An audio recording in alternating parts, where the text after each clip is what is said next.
জলকুঁৱৰীৰ মন্ত্ৰ। এখন দেশত এটা মাছমৰীয়া আছিল। নাম আছিল সোণাৰাম। সি সদায় কলঙত নাও লৈ মাছ মাৰিবলৈ যায় আৰু সেই মাছ বেচি ঘৰ চলায়। দিনক দিনে মাছমৰীয়া বাঢ়িবলৈ ধৰাত সোণাৰামে আগৰ দৰে মাছ নোপোৱা হ'ল। নাওখনো ইমান ভাল অৱস্থাত নাছিল। নাৱৰ মাজ অংশত এটা ফুটা আছিল, যাৰ বাবে সি মাজে মাজে পানী সিঁচিবলগীয়া হয়। জালখনো কিছু কিছু ঠাইত ফুটা ওলাবলৈ ধৰিলে। ঘৰত সি সদায় ঘৈণীয়েকৰ গালি শুনিবলগীয়া হয়। ঘৰৰ অভাৱবোৰ কেনেকৈ পূৰ কৰিব পাৰি তাৰ চিন্তাত সি সদায় নৈ পাৰতে বহি সময় কটায়। এদিনাখন ৰাতিপুৱাই ধাৰাসাৰ বৰষুণ পৰা দেখি মাছৰ উজান আহিব বুলি সি জালখন লৈ নৈ পাৰলৈ গ'ল। নাও লৈ সি নৈ মাছ পালেগৈ। জাল মাৰেহে মাৰে, কিন্তু মাছ ওলাই এটাও জালত নপৰে। বহু সময় মূৰত জালত এটা ডাঙৰ বস্তু লগা যেন পালে। বস্তুটো ইমানেই গধুৰ আছিল যে সি জালখন নাৱত তুলিব পৰা নাছিল, কিন্তু সিও জালখন এৰি নিদিলে। জালখন টনাত ইমানে মগ্ন হৈ গৈছিল যে সি পাহৰি গ'ল যে তাৰ নাওখন পানীৰে ভৰিবলৈ ধৰিলে। নাওখনৰ কথা ভাবোতেই জালখনৰ সৈতে সেই বস্তুটোৱে সোণাৰামক পানীত পেলাই দিলে।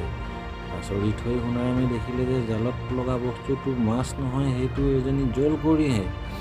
জলকুঁৱৰীয়ে সোণাৰামক সুধিলে যে ইমান বৰষুণত কিয় মাছ মাৰিব আহিছে। তেতিয়া সোণাৰামে তাৰ সকলো দুখৰ কথা ক'লে। জলকুঁৱৰীয়ে তাৰ অভাৱৰ কথা শুনি তাক এটা মন্ত্ৰ শিকাই দিলে। জলৰ ৰাণী জলপৰি মাছৰ বৰষুণ দে, ঐ মোৰ নাওখনিত মাছৰ উজান দে। এই মন্ত্ৰটো মাতিলে মাছ বৰষুণ পৰা দিব আৰু আকৌ জলৰ ৰাণী জলপৰি মাছৰ বৰষুণ থাম, ঐ মোৰ নাওখনিত মাছৰ উজান থাম। এই মন্ত্ৰটো মাতিলে মাছ পৰা বন্ধ হৈ যাব। আৰু ক'লে, কিন্তু বেছি লোভ নকৰিবা, নহ'লে তোমাৰেই বিপদ হ'ব।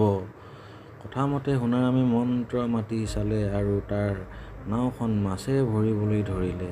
সি আকৌ মন্ত্ৰটো মতাত মাছ পৰা বন্ধ হৈ গ'ল। এনেদৰে সোণাৰামে মাছ বেচি বেচি ধনী হৈ গ'ল। তাক দেখি আন মাছমৰীয়াসকলৰ মাজত হোৱা-দোৱা লাগিল। সিহঁতে সন্দেহ কৰিবলৈ ল'লে।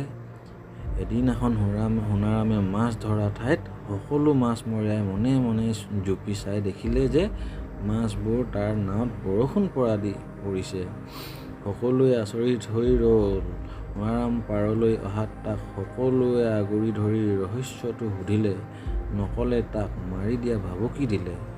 এই কথা শুনি সোণাৰামে বৰ দুখ পালে। সিও মনতে বুদ্ধি সাজিলে। সিও সিহঁতক অকল মাছ পৰি থকা মন্ত্ৰটোহে ক'লে।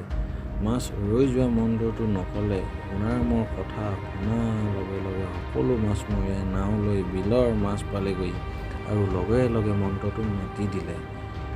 মন্ত্ৰমতে সকলো নাও মাছেৰে ভৰিবলৈ ধৰিলে। সিহঁতে ফূৰ্তিত থাকিব নোৱাৰা হ'ল। কিন্তু নাও সম্পূৰ্ণ মাছেৰে ভৰি যোৱা পাছতো যেতিয়া মাছৰ বৰষুণ দিয়ে থকা হ'ল, তেতিয়া সিহঁত চিন্তিত হ'ল।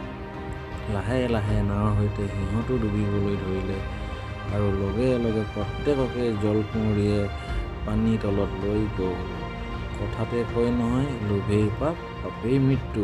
এনেদৰে সকলো লোভী মাছমৰীয়াৰ মৃত্যু হ'ল আৰু সোণাৰামে নিজৰ মাছখিনি লৈ ঘৰলৈ ঘূৰি আহিল। সকলোকৈ ধন্যবাদ থাকিল।